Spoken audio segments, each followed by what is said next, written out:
the people in the Niti Aayog, which he calls Planning Commission now, don't really know what are their fundamentals, what are their priorities, and what are the ways they have to function. As a member of the Finance Committee in the Parliament, we have been asking the Planning Commission Secretary and the officers, tell us how Niti Aayog is different from Planning Commission. They have no idea. Planning Commission name has just been changed just because Planning Commission was the idea of Pandit Jawaharlal Nehru.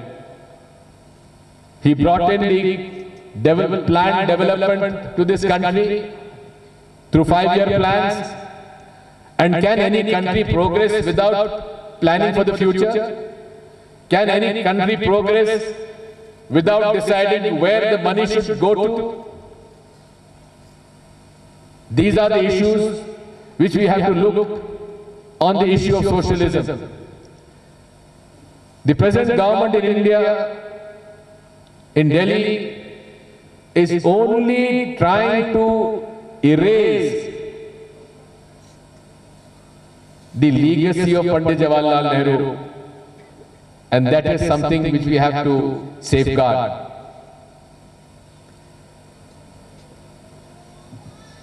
How can we forget setting up of centers of learning like IITs, IIMs, which has contributed to the trained manpower of this country, and which is now one of the major source of human resource all over the world. Could we have provided this excellent top-class human resource to the global economy if we did not have IIMs and IITs? Would they have been possible without the vision of Pandit Jawaharlal Nehru? People are now taking claim of the Mangalyaan on the planet of Mars. But can we forget, it was ISRO set up by Pandit Jawaharlal Nehru, the space program taken up by Pandit Jawaharlal Nehru. Can we forget the contribution of Pandit Jawaharlal Nehru in providing facilities for Mr. Homi Bhabha to set up atomic research? Can we forget the basic foundation which he has built through public sectors of SAIL, BHEL and other are at present Navratna companies which have contributed to the economic growth in this country? Can we forget the vision of Pandit Jawaharlal Nehru in setting up mega hydel projects, which these very people who are in power today were opposing? ಅಖಿಲ ಭಾರತ ಕಾಂಗ್ರೆಸ್ ಪಕ್ಷದ ಸೂಚನೆ ಬಂತು ನಮಗೆ. ನೆಹರೂಜಿಯವರ 125ನೇ ವರ್ಷದ ಹುಟ್ಟುಹಬ್ಬವನ್ನ ಇಡೀ ವರ್ಷ ಆಚರಣೆ ಮಾಡಬೇಕು ಕಾಂಗ್ರೆಸ್ನವರು. ಪ್ರದೇಶ ಕಾಂಗ್ರೆಸ್ ಸಮಿತಿಯಿಂದ ಇಡೀ ವರ್ಷ ನೀವು ಕಾರ್ಯಕ್ರಮ ಕೊಡಬೇಕು ಹಾಗೆ ಅಂತ ಹೇಳಿ ನನಗೆ ಸೂಚನೆಯನ್ನು ಕೊಟ್ಟಿದ್ದೀವಿ. ಅದರ ಪ್ರಕಾರ ನಾವು ಅನೇಕ ಕಾರ್ಯಕ್ರಮಗಳನ್ನು ಪ್ರಾರಂಭ ಮಾಡಿದ್ದೇವೆ, ನಡೆಸಿಕೊಂಡು ಬರ್ತಾ ಇದ್ದೇವೆ. ಈ ಸಂದರ್ಭದಲ್ಲಿ ನಮ್ಮ ಈ ಯಂಗ್ ಟರ್ಕ್ಸ್ ಗೆಳೆಯರು ನಾವು ನಿಮ್ಮ ಜೊತೆ ಸೇರಿಕೊಳ್ತೇವೆ.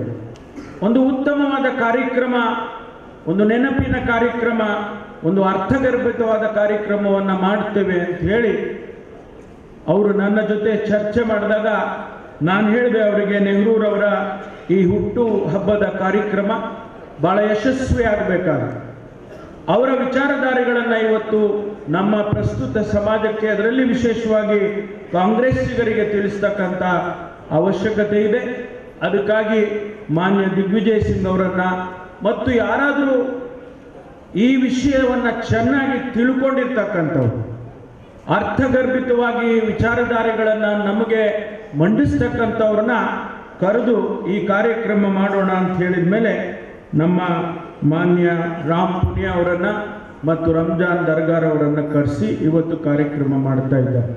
First of all, I congratulate you for organizing this 121st anniversary program for the founder of modern India. When I say founder of modern India, I am very clear that the contribution which Pandit Jawaharlal Nehru made in laying each and every brick for what we stand today, secularism, economic equity, modern education, scientific temper and communal harmony, national integration, all these were integral part of the life and message of Pandit Jawaharlal Nehru. And the problem is that today's ruling dispensation in Delhi is trying to undermine the same precise values which have built India into a modern, powerful country which we are. Now, when I am talking of Pandit Nehru, there are too many things which I would like to share with you, but I'll go in a sequential fashion as to how he started getting involved in each and every value and the contribution he made into that. First of all, let's see that he was born with a silver spoon in his mouth, very affluent family. His father, Motilal Nehru, was also part of the freedom movement. After his return from Europe, England, he joined politics here.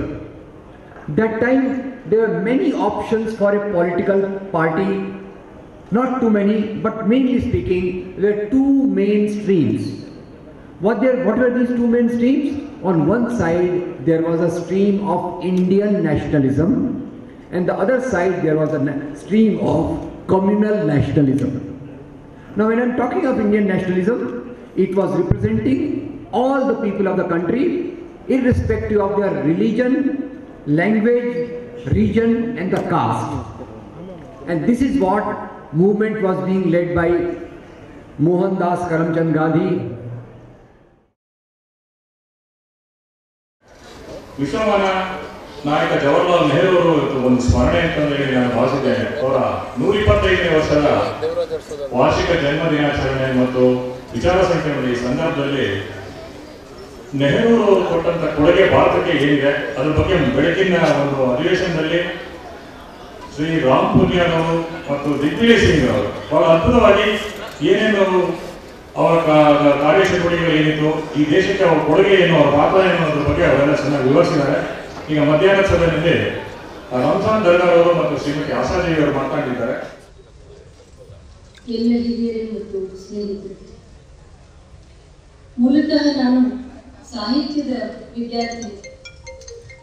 ಮೊದಲಿಗೆ ಬಲರಾಮ್ ಅವರು phone ಮಾಡಿದಾಗ ನೆಹರು ಅವ್ರ ಮೇಲೆ ಒಂದು ವಿಚಾರ ಸಂಕಿರಣ ಇದೆ, ನೀವು ಮಾತಾಡಬೇಕು ಅಂದಾಗ ನಾನು ತಿಳ್ಕೊಂಡಿದ್ದೆ ಒಂದು ಅಕಾಡೆಮಿಕ್ ಆದ ಸೆಮಿನಾರ್ ಇರುತ್ತೆ. ಆದರೆ ಇವತ್ತು ಈ ಸಭೆಯಲ್ಲಿ ನಾನು ನಿಜವಾಗಿಯೂ ನರ್ವಸ್ ಆಗಿದ್ದೀನಿ. ಶ್ರೀನಗರದಿಂದ ತಿರುವನಂತಪುರದವರೆಗೆ ಎಷ್ಟೋ ಸೆಮಿನಾರ್ಗಳಲ್ಲಿ ನಾನು ಭಾಗವಹಿಸಿದ್ದೋದಾಗಿ ರಾಜಕೀಯ ಪಟುಗಳು ತುಂಬಿರೋ ಒಂದು ಸಭೆಯಲ್ಲಿ ನಾನು ಯಾವತ್ತೂ ಮಾತಾಡಿದ್ದಿರಲಿಲ್ಲ. ಇವತ್ತಿನ ನಮ್ಮ ನಾಯಕರನ್ನು ನೋಡ್ತಾ ಇದ್ರೆ, ನಮಗೆ ದೇಶದ ಚುಕ್ಕಾಣಿಯನ್ನು ಹಿಡಿದಿರುವ ನಾಯಕರನ್ನು ನೋಡ್ತಾ ಇದ್ರೆ ಸಂತೋಷವಲ್ಲ, ಹೆಮ್ಮೆಯಲ್ಲ, ಭಯವಾಗುತ್ತೆ.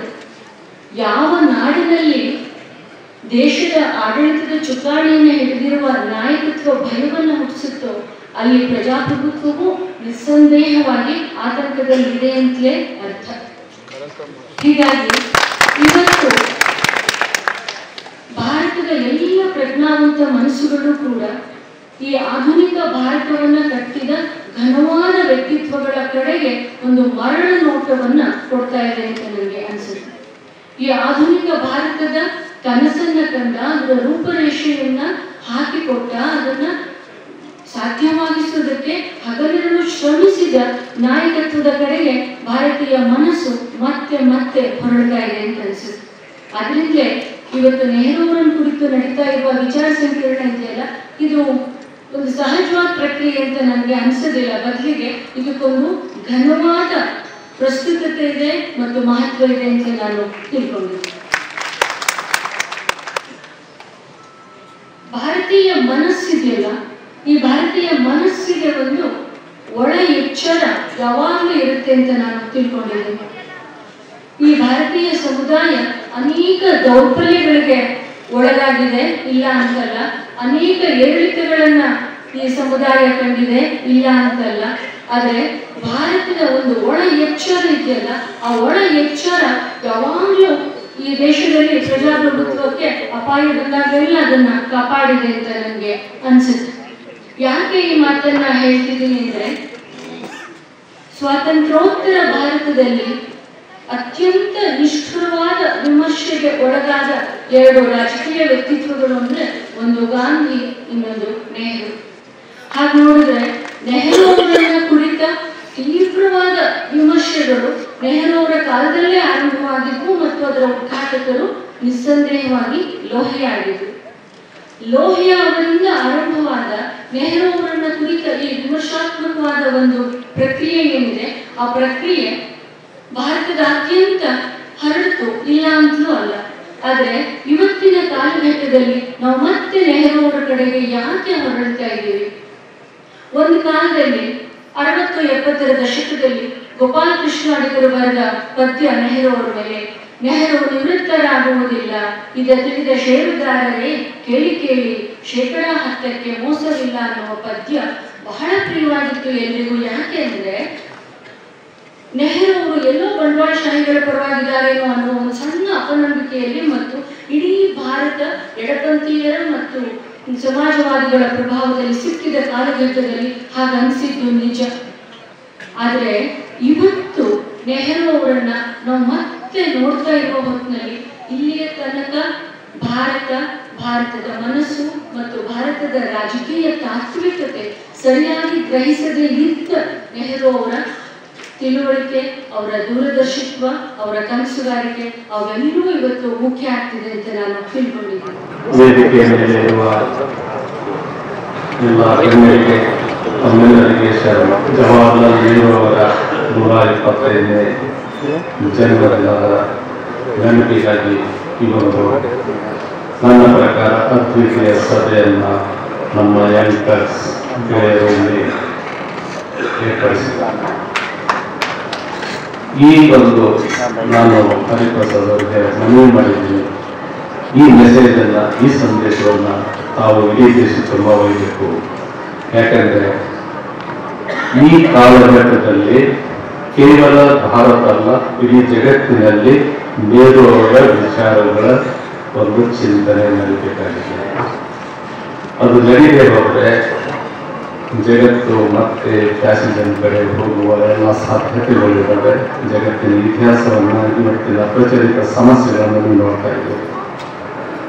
ನೆಹರು ಕುರಿತು ಅವರ ಪ್ರಜಾಪ್ರಭುತ್ವದ ದೃಷ್ಟಿಕೋನದ ಕುರಿತು ಮಾತನಾಡುವ ಮೊದಲು ನಾವು ಯಾಕೆ ಹೀಗಾಗಿದ್ದೇವೆ, ಎಂಥ ದುರ್ಬಲ ಪರಿಸ್ಥಿತಿಯಲ್ಲಿ ನಾವು ಇವತ್ತಿದ್ದೇವೆ. ಬಹುಶಃ ಭಾರತ ಹಿಂದೆಂದೂ ಇಷ್ಟೊಂದು ಭಯಾನಕವಾದ ಕ್ಷಣಗಳನ್ನು ಕಂಡಿಲ್ಲ ಅಂತ ನಾನು ಭಾವಿಸಿದ್ದೀನಿ. ಅದು ಬ್ರಿಟಿಷರ ಆಳ್ವಿಕೆ ಇರ್ಬೋದು, ಇನ್ಯಾವುದೇ ಆಳ್ವಿಕೆ ಇರ್ಬೋದು. ಆದರೆ ಇವತ್ತು ನಾವು ಪ್ಯಾಸೇಜಿನ ಅಂಚಿನಲ್ಲಿ ಬಂದು ನಿಂತಿದ್ದೇವೆ. ಈ ಎಚ್ಚರಿಕೆ ಯಾರಿಗಾದರೂ ಇರಲಿ ಬಿಡಲಿ, ಆದರೆ ಕಾಂಗ್ರೆಸ್ಸಿನ ಕಾರ್ಯಕರ್ತರಿಗೆ ಇದು ಬಹಳ ಅವಶ್ಯಕ.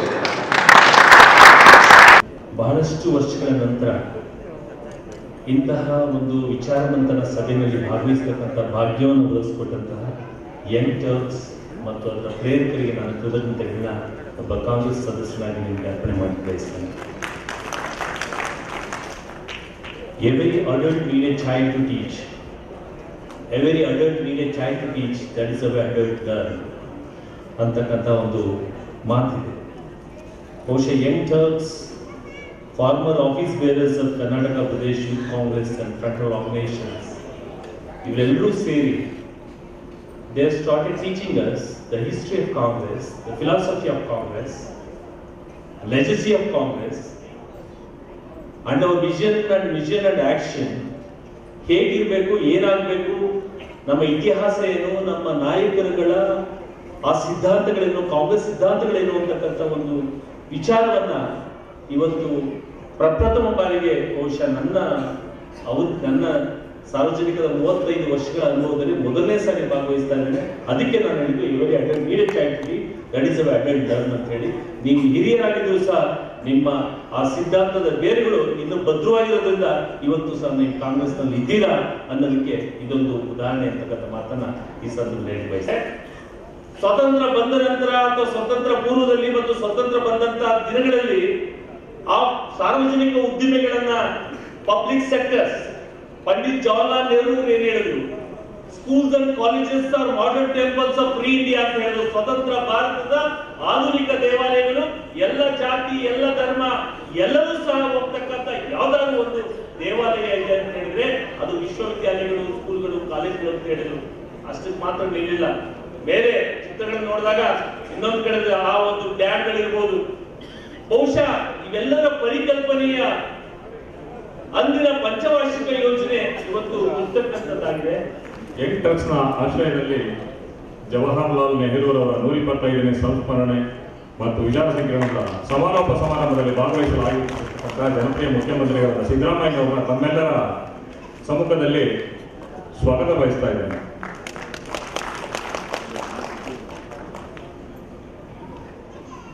ಎಐಸಿಸಿ ಪ್ರಧಾನ ಕಾರ್ಯದರ್ಶಿಗಳಾದಂಥ ಮನೆ ಹರಿಪ್ರಸಾದ್ ಅವರೇ, ನನ್ನ ಸಹೋದ್ಯೋಗಿ ಸಚಿವರಾದಂಥ ಮನೆ ರೋಷನ್ ಬೇಗ್ ಅವರೇ, ಹಿರಿಯ ಮುಖಂಡರಾದಂಥ ಶ್ರೀಮತಿ ರಾಣಿ ಸತೀಶ್ ಅವರೇ, ಶಿವಮೂರ್ತಿ ಅವರೇ, ಗುರತ್ನ ಅವರೇ, ರೇವಣ್ಣ ಅವರೇ, ರಂಜಾನ್ ದರ್ಗಾ ಅವರೇ, ಶಾಸಕರಾದಂಥ ಬಸವರಾಜು ಅವರೇ, ಎಸ್ ಟಿ ಸೋಮಶೇಖರ್ ಅವರೇ, ಮುನಿರತ್ನ ಅವರೇ, ಶ್ರೀಮತಿ ನಾಯ್ಡು ಅವರೇ, ಇವರೆಲ್ಲರೂ ಕೂಡ ಯಂಗ್ಟರ್ನವರು ಯೂತ್ ಕಾಂಗ್ರೆಸ್ನಲ್ಲಿದ್ದವರು, ಬೇರೆ ಬೇರೆ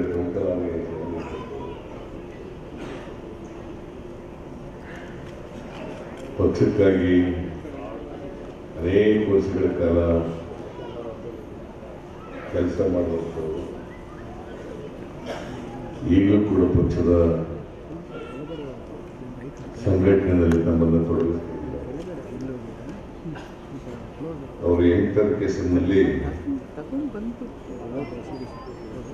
ಪಂಡಿತ್ ಜವಾಹರ್ಲಾಲ್ ನೆಹರು ಅವರ 125ನೇ ಜನ್ಮ ದಿನಾಚರಣೆಯನ್ನ ಆಚರಣೆ ಮಾಡ್ತಾ ಇದ್ದಾರೆ. ನಾನು ಬೆಳಿಗ್ಗೆ ಕಾರ್ಯಕ್ರಮಕ್ಕೆ ಬರಲಿಕ್ಕಾಗಲಿಲ್ಲ. ಬೆಳಗಾವಿನಲ್ಲಿ ಒಂದು ಕಾರ್ಯಕ್ರಮ ಇರೋದ್ರಿಂದ ನನಗೆ ಆಹ್ವಾನ ಕೊಟ್ಟಾಗಲೇ ಹೇಳಿದ್ದೇನೆ, ನಾನು ಬಹಳ ತಡವಾಗಿ ಬರ್ತೇನೆ, ನಾನು ಕೊನೆಯಲ್ಲಿ ನಿಮ್ಮ ಕಾರ್ಯಕ್ರಮದಲ್ಲಿ ಬಂದು ಭಾಗಿಯಾಗ್ತೇನೆ ಅಂತ ಮಾತುಗಳು ಹೇಳಿದ್ದೆ.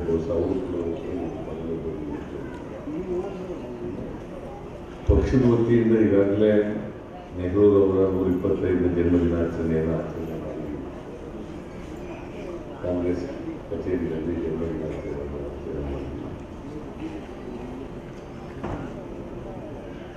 ಜವಾಹರ್ಲಾಲ್ ನೆಹರು ಅವರು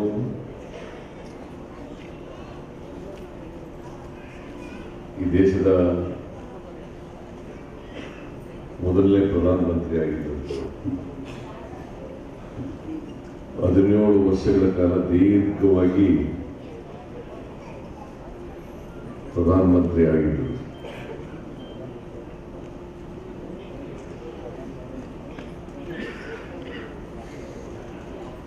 ಅವರು ಒಬ್ಬ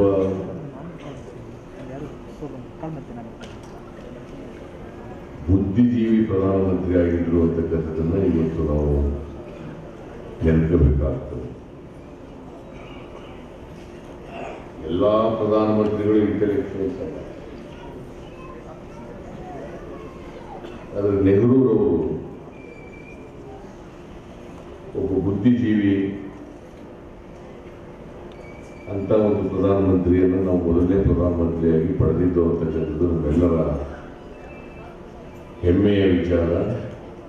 ಇಡೀ ಭಾರತ ದೇಶ ಹೆಮ್ಮೆ ಪಡ್ತಕ್ಕಂಥ ಪ್ರಧಾನಮಂತ್ರಿ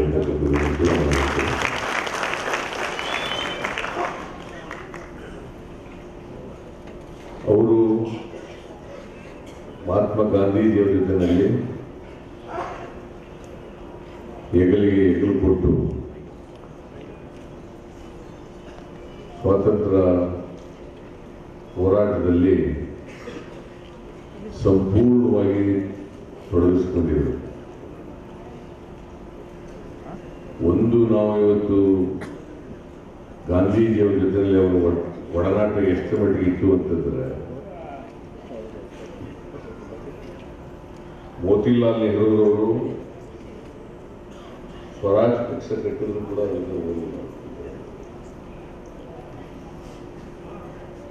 ಅವರು ಕಾಂಗ್ರೆಸ್ನಲ್ಲೇ ಓದಿದ್ರು, ಮಹಾತ್ಮ ಗಾಂಧೀಜಿಯವರ ಜೊತೆಲೆ ಓದಿದ್ರು ಅಂತಕ್ಕಂಥದ್ದು ಕೂಡ ಇವತ್ತು ನೆನಪಾಗಿರಬೇಕು.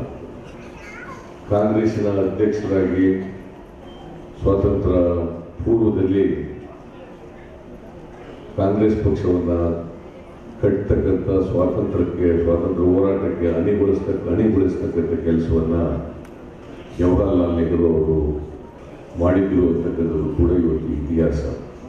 ಅವರು ಪ್ರಧಾನಮಂತ್ರಿ ಆದಮೇಲೆ ಈ ದೇಶಕ್ಕೆ ಒಂದು ಹೊಸ ದಿಕ್ಕನ್ನು ತೋರಿಸಿದ್ರು ಅಂತಕ್ಕಂಥದ್ದನ್ನು ಕೂಡ ನಾವು ನೋಡ್ಲಿಕ್ಕೆ ಸಾಧ್ಯ ಆಗ್ತದೆ. ಧನ್ಯವಾದಗಳು ಸಿದ್ದರಾಮಯ್ಯ ಅವರಿಗೆ.